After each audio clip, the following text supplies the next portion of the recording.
Media house के लिए ये उपलब्धि हो सकती है कि उसके उद्घाटन में प्रधानमंत्री आए।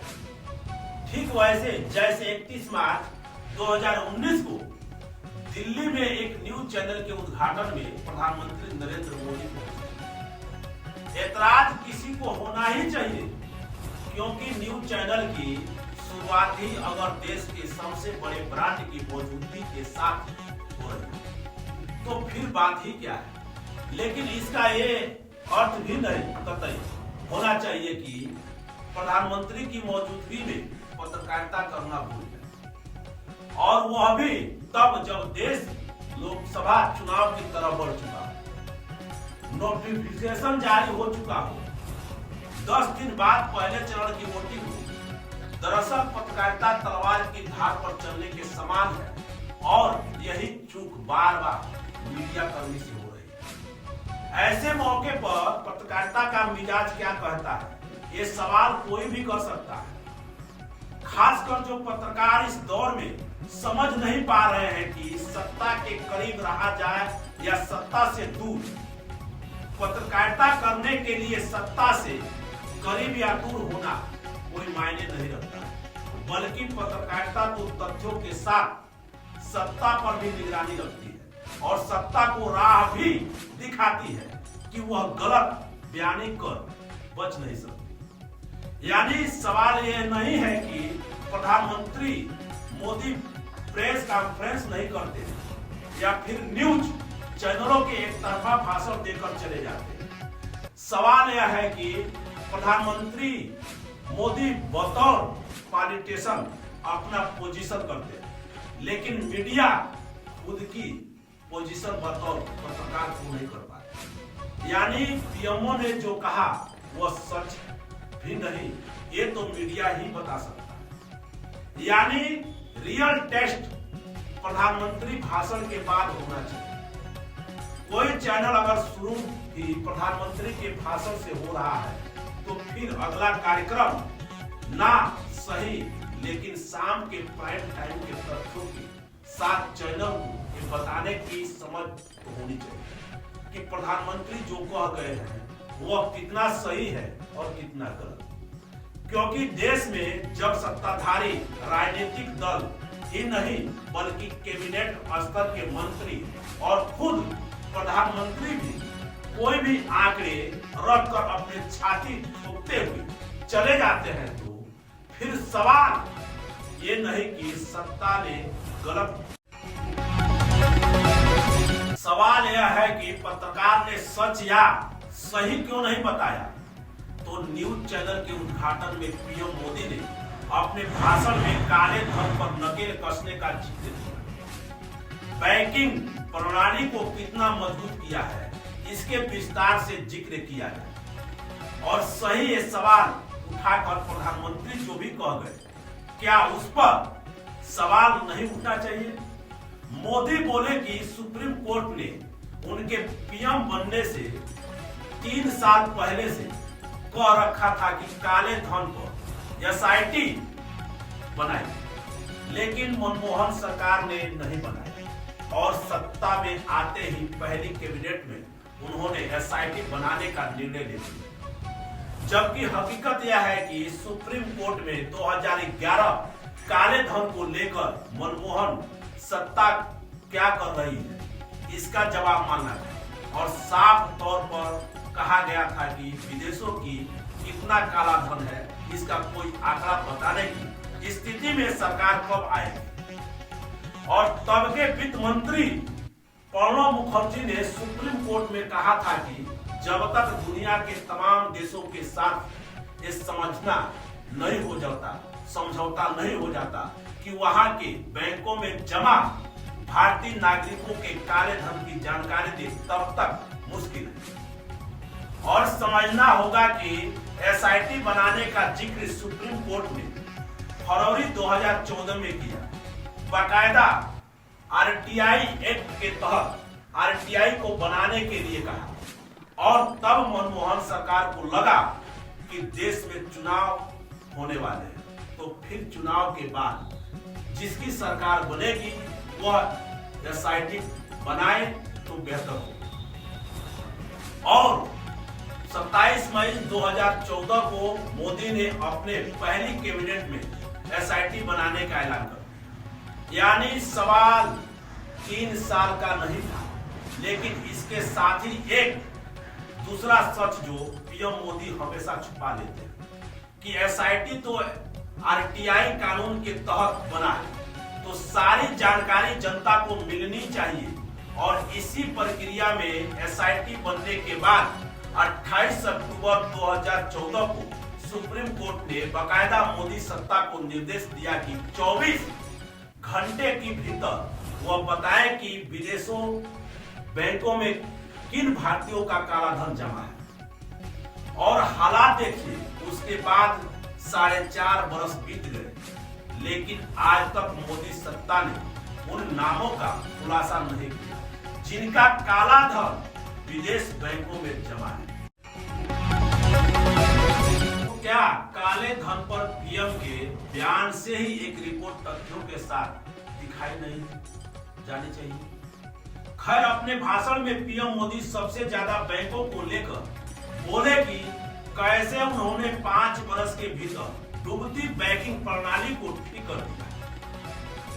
तो क्या न्यूज चैनल का काम सिर्फ मोदी का भाषण अपने मन से दिलवाना भर ही होना चाहिए, या फिर चैनल को इससे सुनहरा अवसर नहीं मिलता कि उनके मंच पर आकर पीएम कुछ भी कहकर नहीं जा सकते? यानी शाम के प्राइम टाइम में तो बकायदा 5 बरस में कैसे बैंकों का बंटवारा हुआ है, इसको लेकर घंटे भर का कार्यक्रम तक बनाया जा सकता है।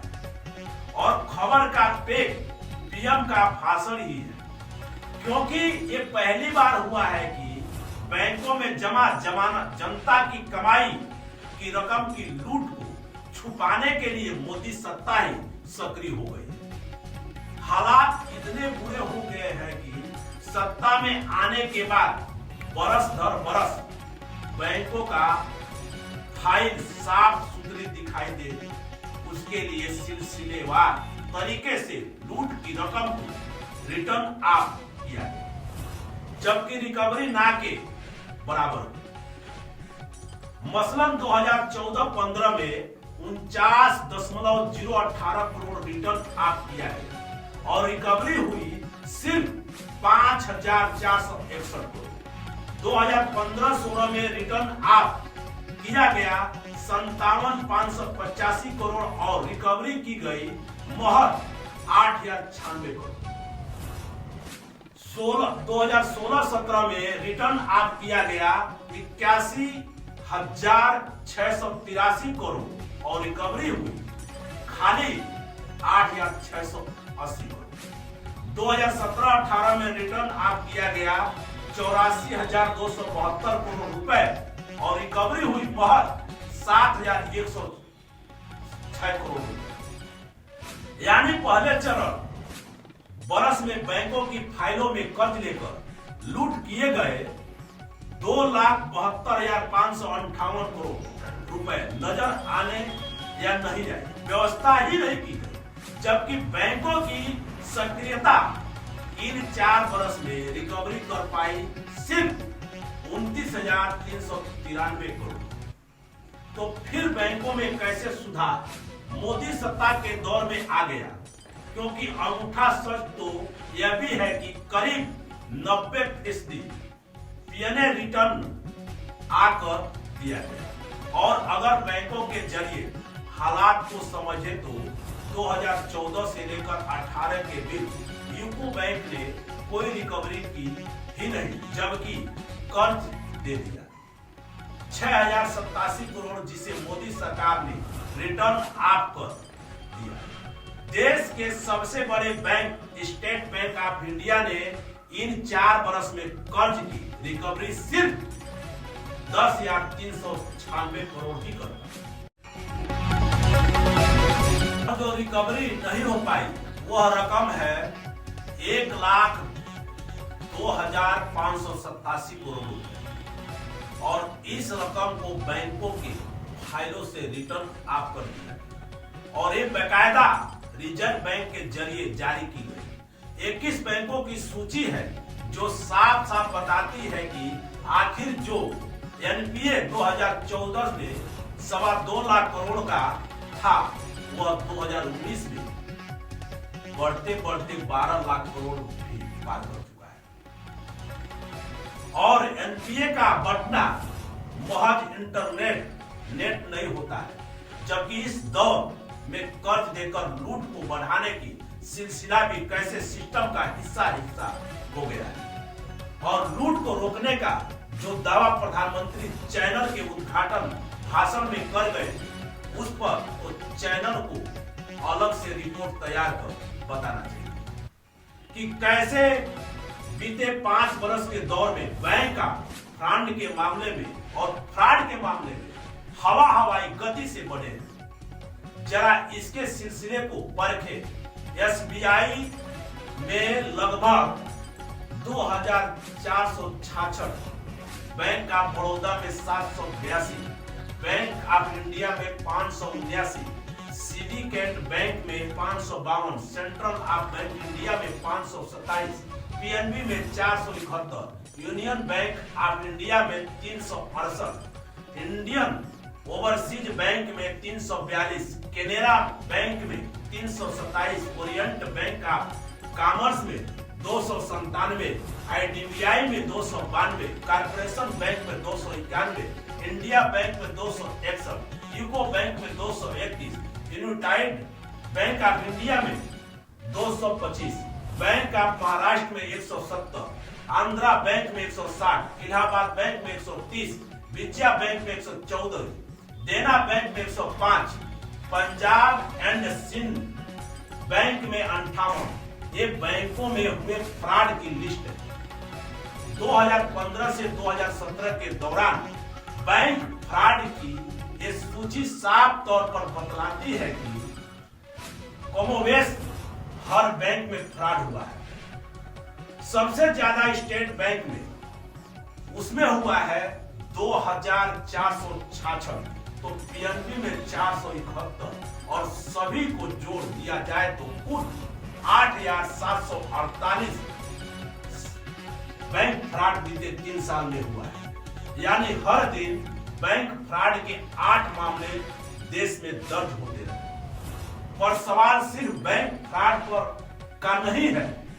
सवाल यह है कि बैंक से नीरव मोदी, मेहुल चौकसी और माल्या की तर्क पर कर्ज लेकर ना लौटाने वालों की तादाद कितनी होगी, और अरबों रुपए बैंक बैलेंस शीट से हटाने का है, और सरकार का बैंकों को कर्ज का अरबों रुपया राइट ऑफ करने के लिए सहयोग देने का है। यानी सरकार बैंकिंग प्रणाली के उस चेहरों को स्वीकार कर चुकी है जिसमें अरबों रुपए का कर्जदार पैसा न लौटाए। Credit information bureau of India limited यानी सिविल के मुताबिक इसमें 1,11,738 करोड़ का चूना बैंकों को लग चुका है, और 9,339 कर्जदार ऐसे हैं जो कर्ज लौटा सकते हैं पर इनकार करते हैं। और पिछले बरस सुप्रीम कोर्ट ने जब इन डिफाल्टरों का नाम पूछा तो रिजर्व बैंक की तरफ से कहा गया कि जिन्होंने 500 करोड़ से ज्यादा का कर्ज लिया है और नहीं लौटा रहे हैं, उनके नाम का सार्वजनिक करना ठीक नहीं होगा, अर्थव्यवस्था पर असर पड़ेगा। तो ऐसे में बैंकों की उस फेरहिस्ट को पढ़िए कि किस बैंक को कितने का चूना लगा और कर्ज न लौटाने वाले कितने हैं। तो एसबीआई को सबसे ज्यादा 2,716 करोड़ का चूना लगा है, यानी 1665 कर्जदार है। पीएनबी को 12,574 करोड़ का चूना लगा है, और कर्ज लेने वाले की तादाद 1,018 है। इसी तर्ज पर बैंक ऑफ इंडिया को 6,104 करोड़ का चूना लगा है, जिसमें कर्जदार का नाम है और कर्ज लेने वाले हैं 314। बैंक ऑफ बड़ौदा को 5,342 करोड़ का चूना लगा, और कर्जदार है 243। यूनियन बैंक को 4,802 करोड़ का चूना लगा और 779 कर्जदार ने लगाया। सेंट्रल बैंक को 4,429 करोड़ का चूना लगा और 666 कर्जदार ने लगाया। ओरिएंट बैंक को 4,244 करोड़ का चूना लगा और 420 कर्जदार ने लगाया। यूको बैंक को 4,100 करोड़ का चूना लगा और 338 कर्जदार ने लगाया। आंध्र बैंक को 3,927 करोड़ का चूना लगा और 373 कर्जदारों ने लगाया। केनरा बैंक को 3,691 करोड़ का चूना लगा और 473 कर्जदारों ने लगाया। IDBI को 3,659 करोड़ का चूना लगा, 83 कर्जदारों ने लगाया और विजया बैंक को 3,152 करोड़ का चूना लगा और 112 कर्जदार ने लगाया। तो ये सिर्फ 12 बैंक जिन्होंने जानकारी दी है कि 9,339 कर्जदार है जो 1,11,738 करोड़ नहीं लौटा रहे, फिर भी इनके खिलाफ कोई कार्रवाई नहीं। उल्टे सरकार बैंकों को मदद कर रही है कि वह अपनी बैलेंस शीट से अरबों रुपए की कर्जदारी को ही हटा दे। जाहिर है पीएम को उद्घाटन में बुलाकर चैनल में अपनी धाक जमा दी, लेकिन पीएम ने कथन के पीछे सच को अगर चैनल दिखाने की हिम्मत रखता तो वह वाकई भारत बस डाला। अन्यथा रायसीना हिल्स बुल्गेरियंस की दिल्ली में सबसे चमके इंडिया की कहानी तो रेड कारपेट है। अब हम लेते हैं एक छोटा सा ब्रेक। सरकार की नीतियों से रूबरू रहने के लिए हम